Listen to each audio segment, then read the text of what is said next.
दरभंगा से एनडीए प्रत्याशी गोपाल जी ठाकुर ने आज नामांकन किया दाखिल, 40 सीटें जीतने का किया दावा।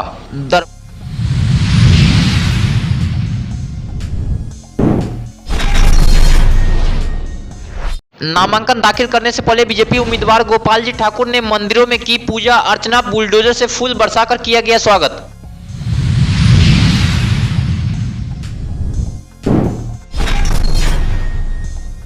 दरभंगा से बीजेपी प्रत्याशी गोपाल जी ठाकुर के नामांकन कार्यक्रम में शामिल हुए बीजेपी के कई बड़े नेता सभा को किया संबोधित।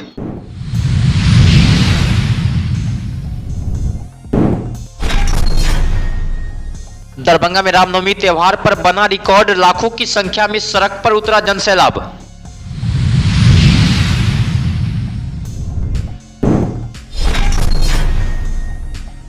दरभंगा के चिकित्सक डॉक्टर मृदुल कुमार शुक्ला ने हजारों कार्यकर्ताओं के साथ ली भाजपा की सदस्यता।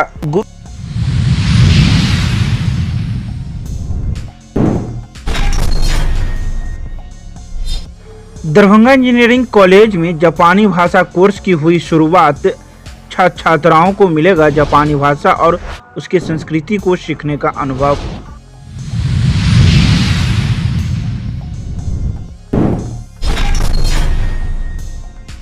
अललपट्टी रेलवे गुमती के पास सीमेंट लदे ट्रक ने वृद्ध महिला को कुचला, मौके पर हुई मौत। पहुंची पुलिस, सबको लिया कब्जे में।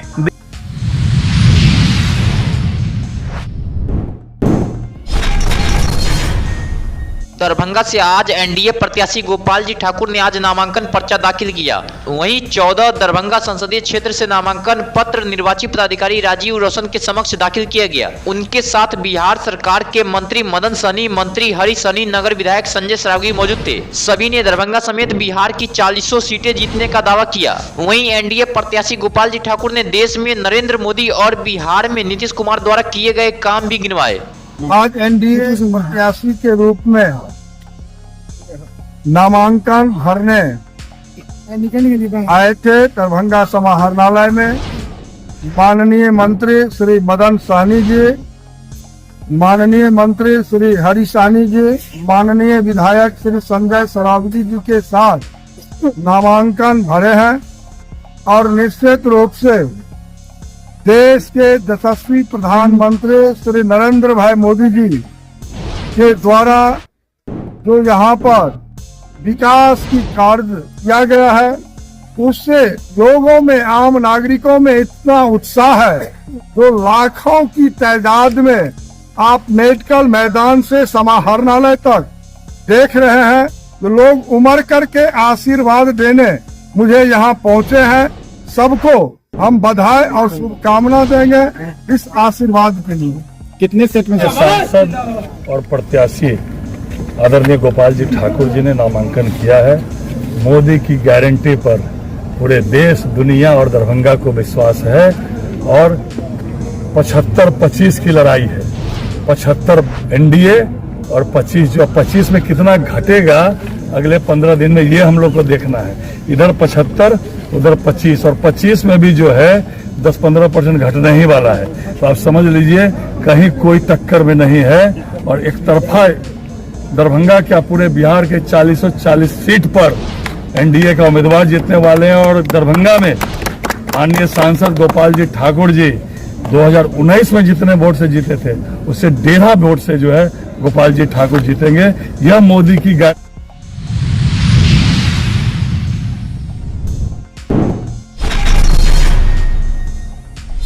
गुरुवार को दरभंगा के निवर्तमान सांसद गोपाल जी ठाकुर ने लोकसभा चुनाव 2024 के लिए नामांकन पर्चा दाखिल करने से पहले श्यामा मंदिर और मनोकामना मंदिर में जाकर दर्शन किए। इसके बाद वह कार्यकर्ताओं के संग नामांकन पर्चा दाखिल करने के लिए निकल गए, जहां पर बीजेपी कार्यकर्ताओं और समर्थकों के द्वारा गोपाल जी ठाकुर का बुलडोजर से फूल बरसाकर स्वागत किया गया।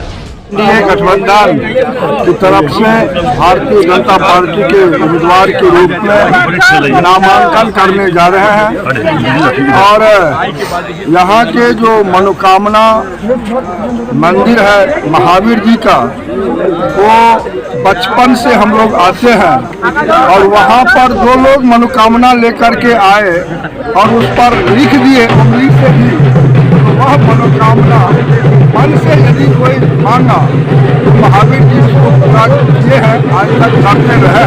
तो आज हमने मनोकामना मंदिर में पूजा अर्चना कर और जहाँ श्यामा माई परिसर जो ऐतिहासिक सिद्धपीठ है वहाँ आप श्यामा का भी दर्शन किए हैं, पूजा अर्चना किए हैं और यहाँ से नामांकन के लिए प्रस्थान करने जा रहे हैं।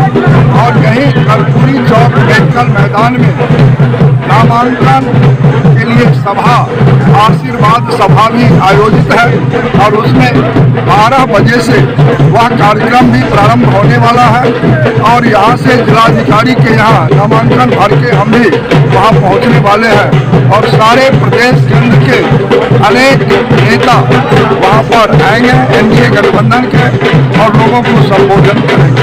देश के यशस्वी प्रधानमंत्री श्री नरेंद्र भाई मोदी जी ने जो नारा दिया है अब की बार 400 पार, तो निश्चित रूप से दिया।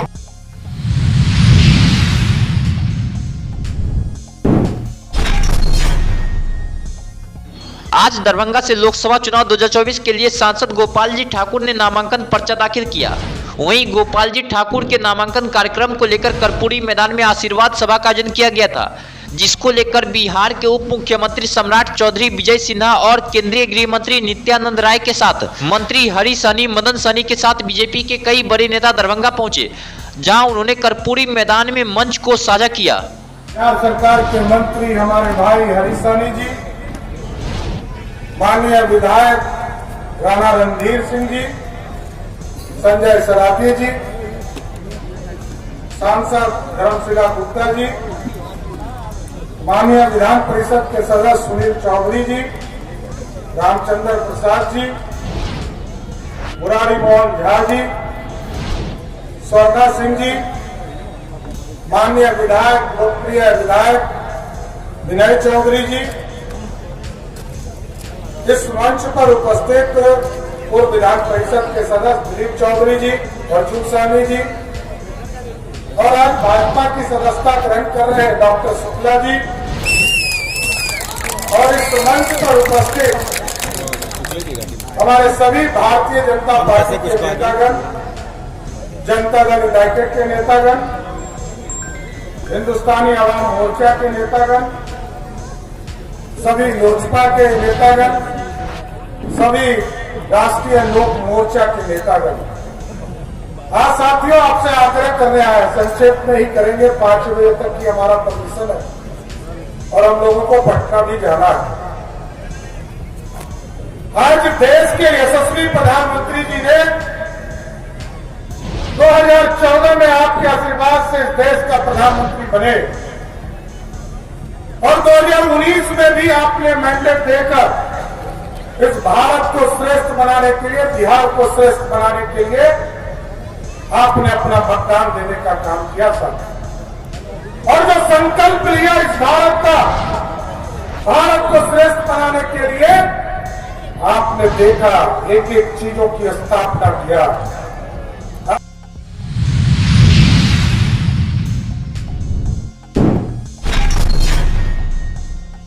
पूरे देश भर में 17 अप्रैल को भगवान श्री राम का जन्म उत्सव रामनवमी के रूप में मनाई गई, जहां इसको लेकर तरह तरह के झांकियां और विभिन्न तरह के खेलों का भी प्रदर्शन किया गया, जिसको लेकर दरभंगा में रामनवमी का त्यौहार को लेकर सड़कों पर राम भक्तों का जन सैलाब उतर पड़ा और रामनवमी के त्यौहार पर दरभंगा में विभिन्न तरह के खेलों का भी प्रदर्शन किया गया और विभिन्न तरह के झांकियां भी निकाली गई। आपको बता दें कि पूरे रात भर दरभंगा में रामनवमी का त्यौहार मनाया गया, जिसको लेकर प्रशासन भी चौकस दिखी।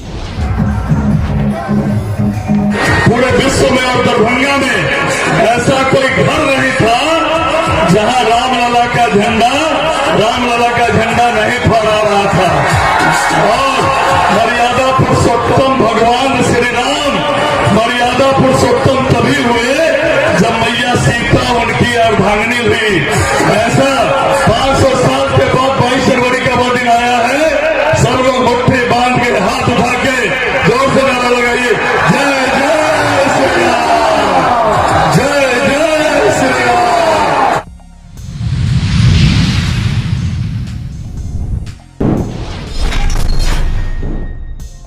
गुरुवार को दरभंगा के प्रसिद्ध चिकित्सक डॉक्टर मृदुल कुमार शुक्ला ने अपनी पत्नी के साथ भाजपा की सदस्यता ग्रहण की है।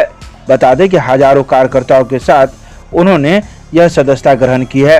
सदस्यता ग्रहण करने से पूर्व वे दरभंगा के श्यामा मंदिर एवं मनोकामना मंदिर में पूजा अर्चनाएं की। उसके बाद अपने घर से हजारों कार्यकर्ताओं के साथ कर्पूरी चौक पर होने वाले सभा में शामिल हुए। पहले एक चिकित्सक के रूप में और एक समाजसेवी के रूप में इसका समर्थन कर रहा था।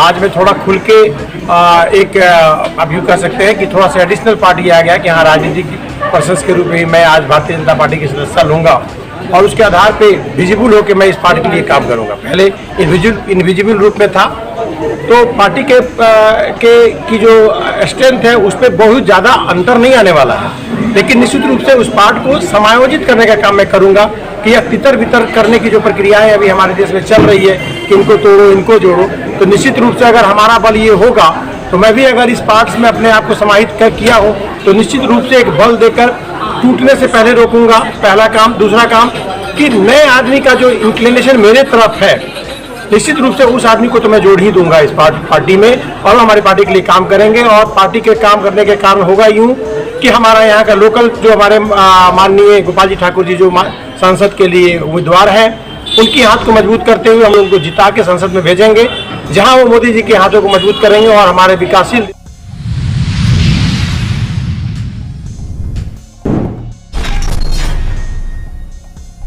गुरुवार को दरभंगा इंजीनियरिंग कॉलेज में जापानी भाषा कोर्स की शुरुआत की गई है। इस कोर्स का आयोजन अनादि फाउंडेशन के साथ किया जा रहा है, जो छात्रों को एक समृद्ध और शिक्षात्मक अनुभव प्रदान करेगा। यहाँ छात्रों को जापानी भाषा का मास्टरी करने के लिए समर्पित अध्यापकों का संगठन है। तो वहीं दरभंगा इंजीनियरिंग कॉलेज के प्राचार्य ने छात्रों को अतिरिक्त कौशल प्राप्त करने के महत्व को उजागर किया है और उनके विश्वास को व्यक्त किया है कि जापानी भाषा के माहिर होने से उनके करियर के अवसर खुलेंगे। इसके अलावा मौजूद कई वक्ताओं ने अपने अपने विचार रखे। इस अवसर पर कॉलेज के कई शिक्षक शिक्षिकाएं छात्राएं एवं कर्मीगण मौजूद थे।